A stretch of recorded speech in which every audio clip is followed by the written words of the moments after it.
when people ask me questions like, how did I get to where I am? Or what do I think about this? Or what do I think about that?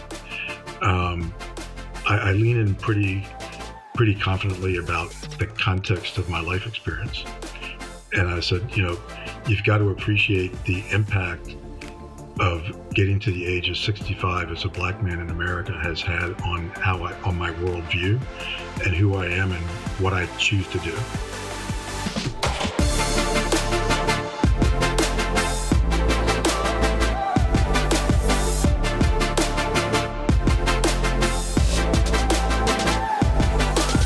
Hello, Loren. Hi, Kelsey. How are you? I am a little all over the place today, but super glad to be here. How are you? I'm doing good. Too much going on? I think it's just a lot in my head trying to organize myself as fall semester's kicking off. You need a Kelsey to help you, Kelsey. I do. I miss people. But ready for another episode of Campus Confidential. Yeah. Who do we have today? We have Paul Brailsford, the CEO of Brailsford and Dunleavy, with us today. And I'm really excited to have our listeners get a little glimpse into his entrepreneur background and the company and all the work he's done in higher ed. What do you recall? What do you remember most about this episode that you want folks to pay attention to? I love that he takes us way back to the beginning of his career and how he really started the idea of B&D and 30 years ago. Right. And he remembers it like it was yesterday, which is fascinating. The other piece that I really appreciated about him is, and I can't remember if he shared this on the episode or not, but really this idea of he shows up very poised and thorough, but the amount of work that it takes for him to get to that space and his intentionality of preparing for everything he does. Yeah. He phenomenal. Made a comment at one point about how he thinks he is and how he tries to portray himself to people. So that was pretty insightful. And, anytime I always admire people that are entrepreneurs, people that have had an idea and then had the courage to do something bold. I mean, he started this company 30 years ago with 2 employees, him and Chris Dunleavy. They now have 150 employees in 7 offices around the country. They've managed something like, it's over 1,500 different projects worth $40 billion on university campuses in all 50 states. I mean, they really took this idea and grew it to become something really spectacular, which is a great leadership story. And I think the number of people that started with him that are still around is pretty high. I don't have those stats in front of me, but from my personal experience of working with them, the people that work for him stay with him. And to me, that says a lot about a leader. So should we take a listen? Let's do it.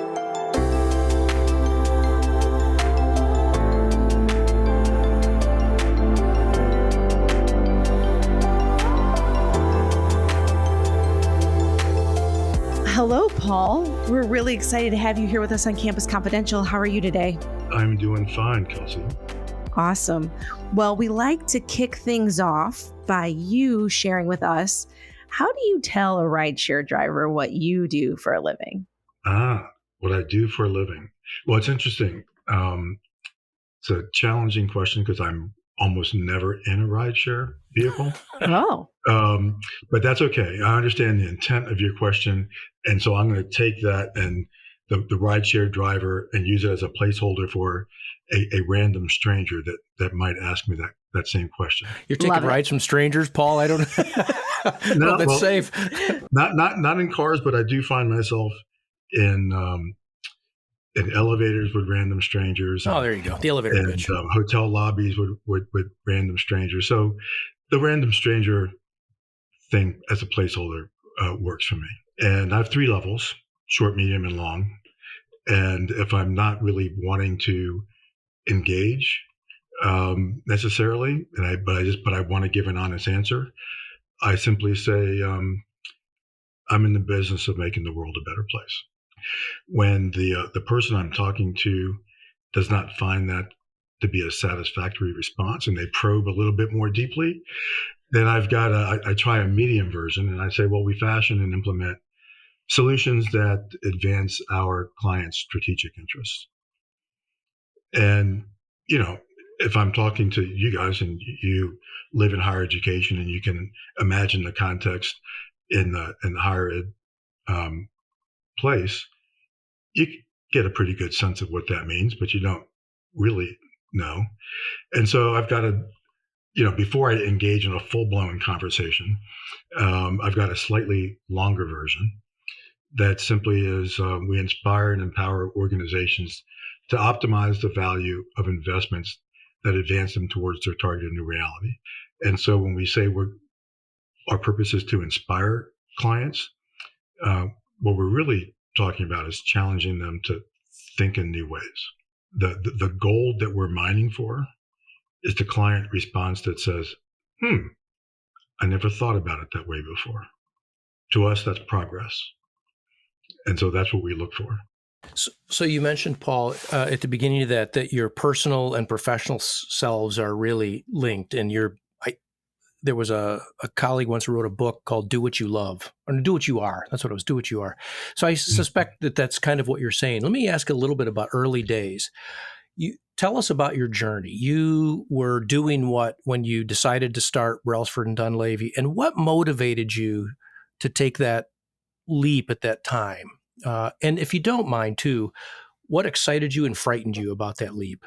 When people ask me questions like, how did I get to where I am? Or what do I think about this? Or what do I think about that? I lean in pretty confidently about the context of my life experience. And I said, you've got to appreciate the impact of getting to the age of 65 as a Black man in America has had on on my worldview and who I am and what I choose to do. And so one of the earliest memories I have is of my mom and dad telling me about when my dad graduated from officer training school, one of the first 10 Black Marine Corps officers ever in the United States. Gives you a sense of context. And so they had to drive from South Carolina to Camp Pendleton, which is in Oceanside, California, just north of San Diego. And for 2, possibly 3 nights, they had to sleep in the car because they couldn't get a hotel room. That's a pretty significant context for framing my life. Mm-hmm. As I went through elementary school, it was basically the height of the civil rights era. Mm-hmm. And when I went to college, it was the immersion of affirmative action. I could actually go back and look it up. Every time I tell the story, I say, I'm going to go back and look up and I can tell you exactly when it happened. But I was, on a Sunday morning, I was watching an NFL pregame show. James Harris was the starting quarterback for the Los Angeles Rams. He was the Grambling graduate before Doug Williams that started to make some headway. And so I'm watching these 2 white guys who were doing the pregame broadcast, and they started talking about James Harris. And they said, do you think James Harris is the first of many to come, or do you think he is sort of a one-off, an exception? Mm-hmm. The other broadcaster responded, well, considering that a quarterback is arguably the most intellectually challenging position in all of sports, he's a one-off. Oh. Now, what was conspicuous about that is these guys were not angry. They were not overtly hating. They were having what they thought was a factual conversation. Now, I'm in elementary school. Imagine the impact that had on my sense of self. Immediately followed by the emergence of affirmative action. And so here I am sitting in English 101. I'm the only Black student in the class. At the University of Maryland at that time, a significant percentage of the Black students there were student athletes. And I was unexpectedly called on to read out of the text. I got a little flustered and I fumbled. The teacher, with disgust, said, should have known. Don't bother, and moved on. So I, the fortunate thing in my life context is almost every time I was in my dad's company, he would tell me, you're smart.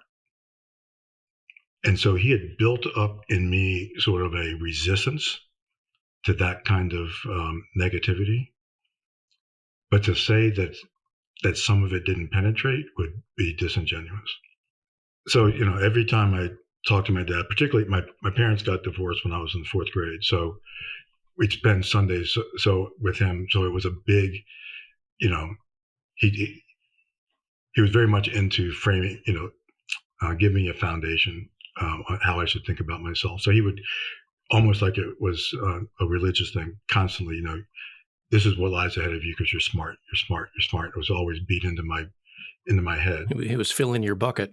But the thing is, when, that's one day a week, the other 6 days of the week, I'm getting a lot of different kind of signals. And so what sunk in for me was that it's all about effort. It's all about commitment. It's all about discipline. And so maybe there are headwinds, but how much damage are the headwinds going to have on me if I just give up and hide? If I persevere, I'm always going to be better, headwinds or not. So I chose to persevere, and that's what my whole life journey has been about. So that was context for how I came to start B&D. I worked for a company called MPC Associates, which was a wholly owned subsidiary of a large law firm, Arnold and Porter. It was established by a partner in the law firm who had left the law firm. So the law firm said, well, why do we need to have Mike's company here anymore? If Mike's not here, we don't need it. So they hired Bain, which was not the big consulting powerhouse that they are now, but they hired Bain to evaluate what the law firm should do with us. For us lowly employees, we were told that they were just doing some management consulting to help us thrive while still remaining a subsidiary of the law firm. But one of the consultants that was working on the team called me up one day and said, listen, what this is really all about is the law firm is going to sell the company to the senior employees. And said, if you have any idea or any interest in becoming an entrepreneur, I would not buy into that group. And the guy called me to say, you have the most positives and you're the only one with 0 negatives. So if you're going to go forward, don't go forward with these guys. They're just going to be a lodestone around your neck and make it more difficult for you. If you want to go alone, if you want to do it, go alone. I'm not a go alone type of guy. I'm a team kind of guy. And had you thought at that time already about starting a company? Was this already a thought in your mind that this person knew about? No. Okay. So about 4 or 5 months before that, a headhunter had called me and had me fully negotiated to become a president of a off-campus student housing new enterprise that was being launched by a large multifamily developer. And that whole process made me feel like, oh, I can do this. It was about a 3-month process, and you have enough conversations and you believe you can do that. And they said, well, we were going to have you come down to Texas where they were located, but they decided that I should launch the company in DC because DC was a national kind of address that wouldn't regionalize the initiative. So that had happened, not thinking about that I would be my own entrepreneur, but the thought that I could head up a company had been placed in my brain. Now, all the while this is going on, after Mike left the company started to shrink. And it was a pretty rapid downward spiral. So there were 50 of us when he left, and I left behind about 15 people. So it was shrinking.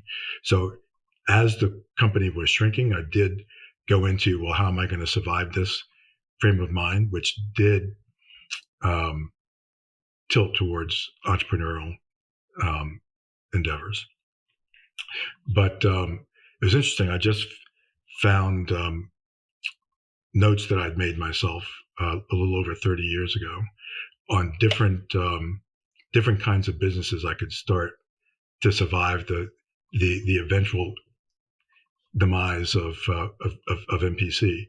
And I'm not going to share that with you, but it was pretty humorous. Can you give us one or two? Come on. What was on the list? I feel like that was just such a tease ball. Well, one is a constant joke between my partner and I, and it's document storage and retrieval with a real estate play.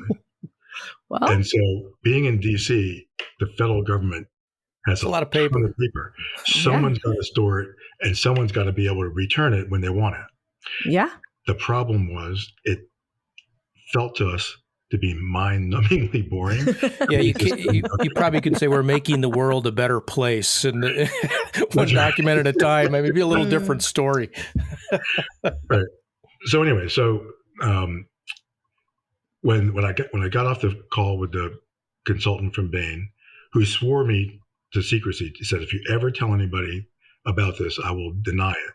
So I would guess this is easily my 150th time telling the story, so I didn't really hold that. But so I got up, I walked to the office next door, which is where Chris Dunleavy sat, and I just said, just like this, I said, Chris, how would you like to go into business? And that was the beginning of the journey. Now, we initially had 3 other people in our little group that were going to go and do that. One of the people we decided would not be a good fit. The other 2 decided that they didn't have a stomach for the entrepreneurial risk. So that left Chris and me standing, and you know the rest of the story. Yeah. The rest is history, as they say. Yeah. So you mentioned in all of this a comment about your wife. So when does your wife come into the picture, and how does that play in spinning up your own business and taking that time?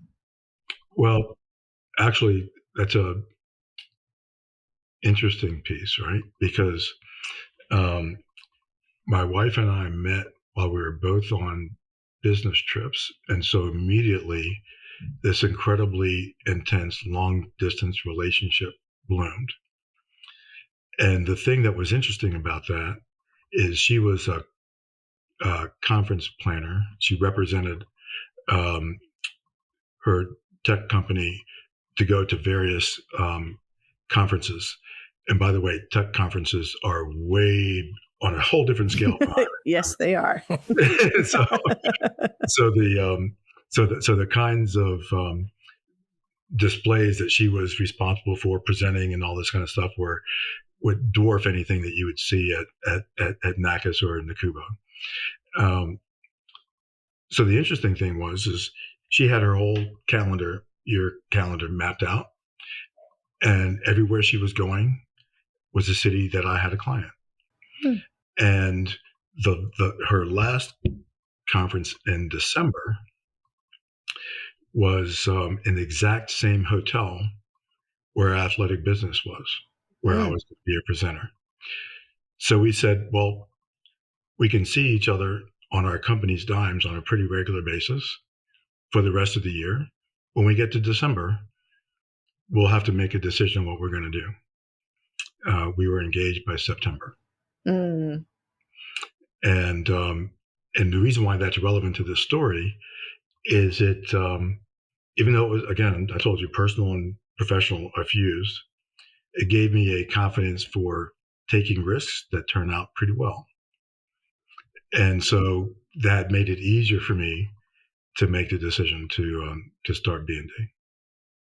That's amazing.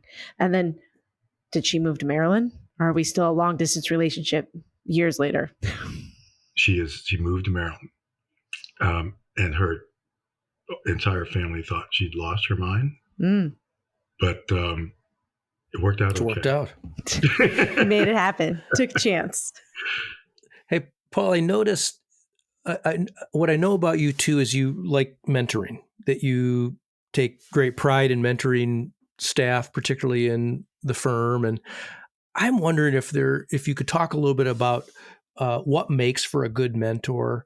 And if you think about all these higher education clients that you've worked with over the years too, what kind of advice would you have for staff on campuses that are mentoring, particularly new staff, but also seasoned staff? I'm assuming that might be different approaches. So just talk a little bit about mentoring, what you love about it, what advice you have for people, and how to do it well. One of the things I discovered fairly early on from mentoring is that the process of mentoring is very educational for the mentor. And so the first thing I would say is start right away, long before you feel like you've got anything to offer anybody. It's the best mentoring relationships are just like any other partnership. Don't feel you don't have thoughts to offer just because you don't have a degree or certification or some sort of title that certifies you as being eligible to offer that advice. Offer it for what it is, your best thinking. Mm-hmm. And that's the first thing. The second thing is don't do it selfishly. Mm-hmm. Do it unconditionally for the mentee's benefit. Do you find your mentoring to be different for early career or younger staff versus more seasoned staff who've been around a while, or do you have the same way? It has to be much different. Life experience has to be taken into consideration in helping someone navigate. Right? You have to. You're helping someone draw a map, and you can't draw a map to someplace unless you know where you're starting from. So life experience and their life context is everything. You strike me as a very consistent person. Try to be. Is that fair? Is that a fair? So thinking of that, of being very consistent, it makes me believe there's probably routines to how you accomplish your day-to-day life. Is that true? No. No. If I were to say, how can I get better? Having a little bit more of a disciplined routine might be something on my list, pretty high up. Oh. I tend to be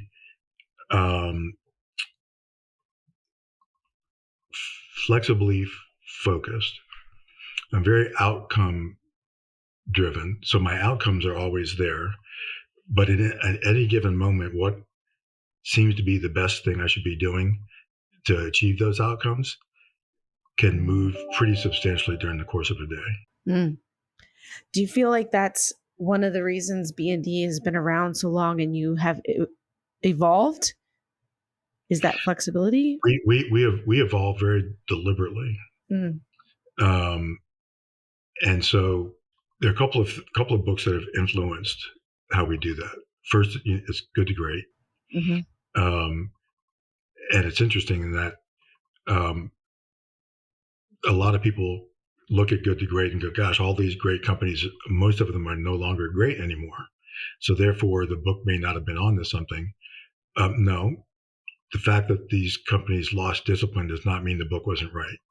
So the book was entirely right.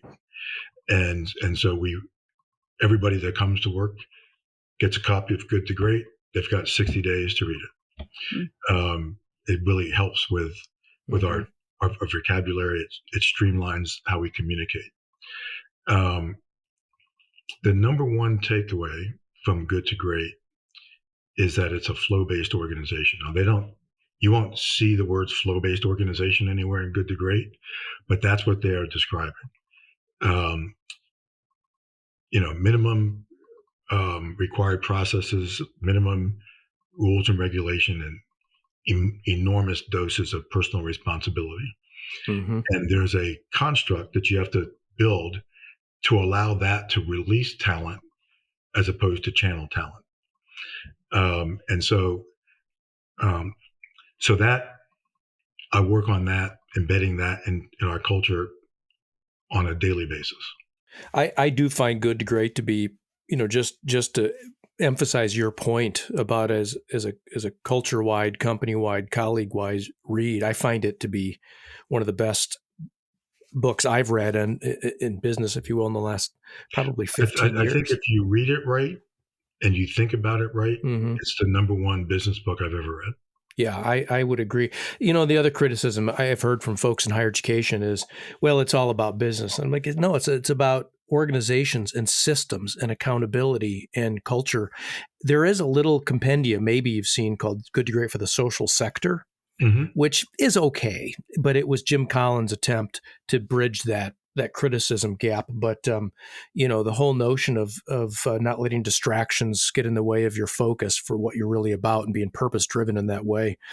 And the patience to turn, in his language, the flywheel, that you'll get there if you're focused on the right things. I mean, I think all of that, you're right, is just fantastic. So the fact that you give that to your colleagues is great. Yeah, the only adjustment I would make to the way Jim Collins presented it is he made it sound like it was the flywheel turned once and then you hit the acceleration. We actually turn the flywheel at least once a year. Yeah. You have to do it continuously because otherwise you'll get stale. Your context changes. One of the other things that has a real impact on how we've evolved is our interpretation of the hedgehog. The hedgehog is less of a pronouncement and more of an assessment. When you look at it as an assessment, it's a very liberating thing. What are you passionate about, and what can you be best in the world at, and what drives your economic engine? Since we've been using the hedgehog on a regular basis, the only one of those circles that hasn't changed is what drives our economic engine. We've moved beyond just having a passion for creating community out of the built environment, right? Because we do so much with management advisory services of helping people optimize how their assets work that you can't really say are being driven by our passion for community. They're being driven by our passion for the organization, the college and the university, and the impact that makes on the world. Yeah. So our passion has expanded. And then when you think about what we can be best in the world at, well, as our talent density improves and our experience improves and we invent new ways of thinking about things and doing things, what we're able to be the best in the world at expands also. Yeah. And so that has modified. We reassess it whenever we feel like we need to. Well, and for our listeners who may not be familiar with the Good to Great book, the hedgehog is, in Jim Collins' metaphor, the hedgehog knows one big thing. That's a little simplistic and not very descriptive. But I would argue, Paul, that what you're describing is perhaps that core thing hasn't changed, but your application of it. In the way you talked about flexible focus earlier, the focus of the firm to improve the world in some way. I'm playing a little bit here with your ideas for the application to higher ed, but what you're about in higher education may not change, but the way you get there, the things that you do, the people you serve, the communities you're in, the modalities might change a little bit. I would suggest is maybe similar and a good lesson for those in higher education who are adapting also as things change. So I think it's a great reference point. And we'll make sure we put the book in the links. That's right. There's another book. I wouldn't call it a business book, but it's to me it holds the same kind of position in the context of all things you could read, which is Designing the New American University. If you haven't read that, that's a phenomenal book. And what it does, so I mean, you guys have been hired for a long time. Just this a fanatical focus on what are the other schools, what are our peer schools doing, right? Everybody wants to keep up with the Joneses. And one of the big takeaways from that book is stop focusing on the competition. Higher education should not be a competition. Higher education should be stakeholder driven. Build what you need to drive your stakeholder outcomes, the reason why you exist. And that has become the real focus of how we deal with our clients. Understand that they have a targeted new reality that's stakeholder driven. If they're not articulating it in a stakeholder driven way, we will help them do that. Right? You guys have read a ton of mission statements, right? 80% of them are not worthy of the paper they're on. Yeah, they sound a lot alike. Or they're all the same. Yeah, they're written like a horoscope, right? You can you can see yourself in it if you want to, right? It's you can get out of it anything that you want. So we diagrammatically simplify it, and we just say, what is the outcome that you're built to produce in the world, and who's going to benefit from that outcome? So if you look at the Cal State system, they're all supposed to be the generators of the employment base that's going to support the economy of the state of California. But that's a completely different thing if you're in San Marcos versus San Diego. It's a completely different thing if you're in San Francisco. And so it becomes, so the same way of looking at it is site adapted. And if you look at it that way, you can comfortably stop worrying about competing with other universities and just serve your stakeholders well, and you'll be fine. That is the dream for higher ed. And I love that you're doing that work.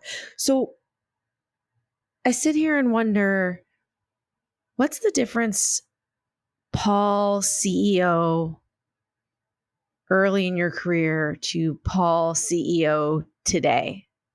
How do you show up differently or the same from when you first started? The thing that's consistent about me is I'm always looking at what's next. If there's one thing that I've learned from my life journey is you always have to keep focusing on what's next. You have to be very focused on better is better, and you need to be relevant. And so I'm always thinking about what's next. I mean, we've got at least 30 people who are beyond where I was professionally when I started the company, at least that many. And so I can be different because B&D's growth and maturation enables me to be different. Already in the beginning of this week, I can clearly recall at least 3 internal meetings I've had where if I hadn't been able to make the meeting, the client outcome would have been outstanding. And the fact that I'm no longer essential, and I can remember very clearly that if I wasn't doing it, it wasn't happening. Mm-hmm. Now it's just happening. Mm-hmm. And so that frees me up to envision the next level of our company's evolution, which is fun. I get to spend a lot more time thinking about our structure, working on our culture, pressing forward on new methodologies, new ways of thinking things. And the thing that's great is I can just germinate an idea and throw it into the mix, and it comes back way better than I ever imagined it could be. It's the most exciting thing. Well, you've hired good people, and Kelsey and I, as former campus-based higher ed professionals, have benefited from all those folks that you've hired over the years. I was thinking, Paul, about your words earlier: inspire, empower, and advance. And your work has been inspiring. Your story. Thank you for sharing your personal story about the context of your life and how it shaped your perspectives on the world. That's inspiring. Your staff are certainly been empowered, as I was just mentioning, to do the good work of the firm and the vision that you've set out. And I would argue too that certainly in terms of advance, our campuses, the higher ed has certainly advanced with your help. So we're grateful for not only today, but all the work that you and your colleagues do and the way you approach higher education as partners. And certainly that's how Kelsey and I, now having left campus-based work, want to approach our work too. So thanks for being that model for us, and thanks for your time today. You want to hear a gaudy stat? We went back and looked at the capital value of all the programs that we've helped put in place, and it's about $40 billion. Wow! Yeah, it's amazing. And who would have thunk it back in the day? Hey, right? that would have taken a lot of document storage. Well, congratulations, and thanks again for what you do and what your colleagues do, and we've all benefited. So thanks again for today too. Well, thanks for the conversation. It was great, and thanks for allowing me the latitude to go beyond the superficial and sort of dive down into the things that I care about most. Yeah, you're welcome. It was a pleasure.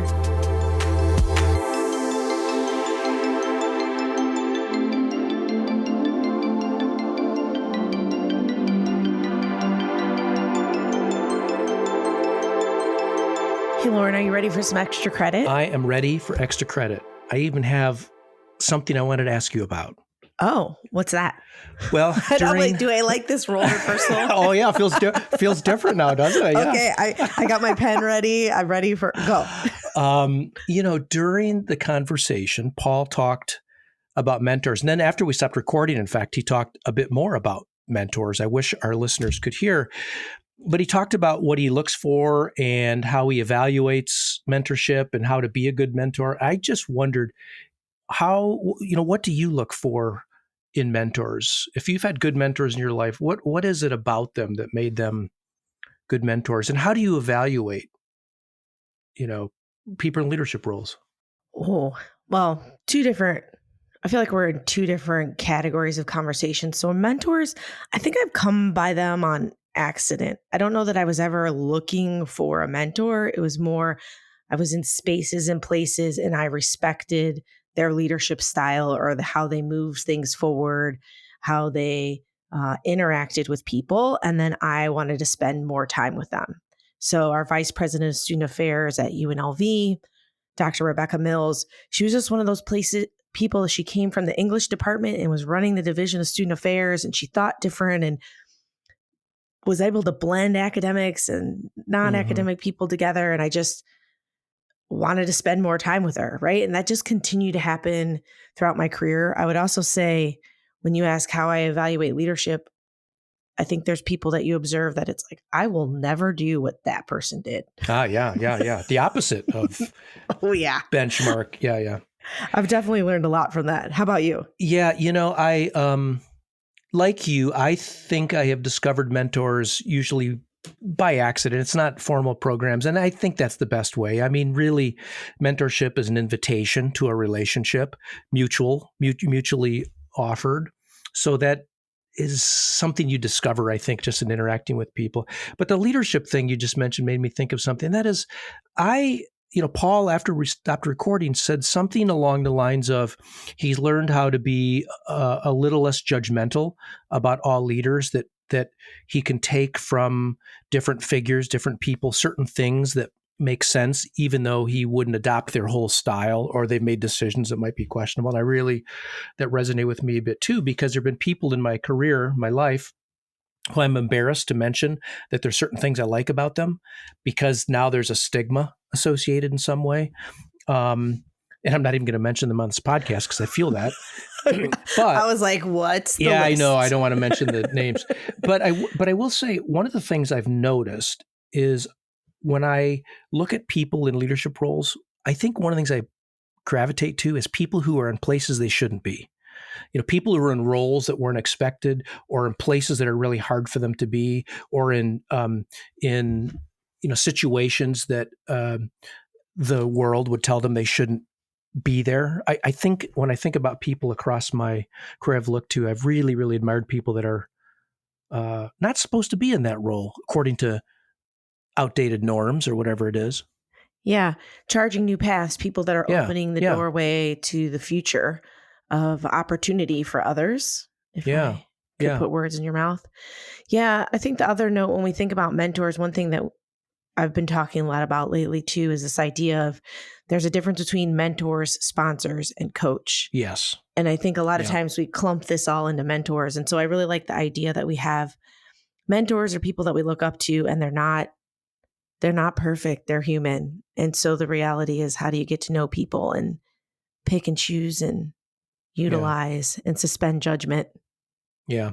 Well, and the best mentors to me have been those who've been so human that they've been able to share with me the mistakes they've made, which is, to me, has made them much more attractive as mentors too. So I got that language from you, mentor, sponsors, and coach. I think it's great because it actually broadens the number of people in your life that can help you succeed if you can think that, in those ways. So thank you for that. Hey, you're welcome. I'm here for you. Until next time. Bye-bye.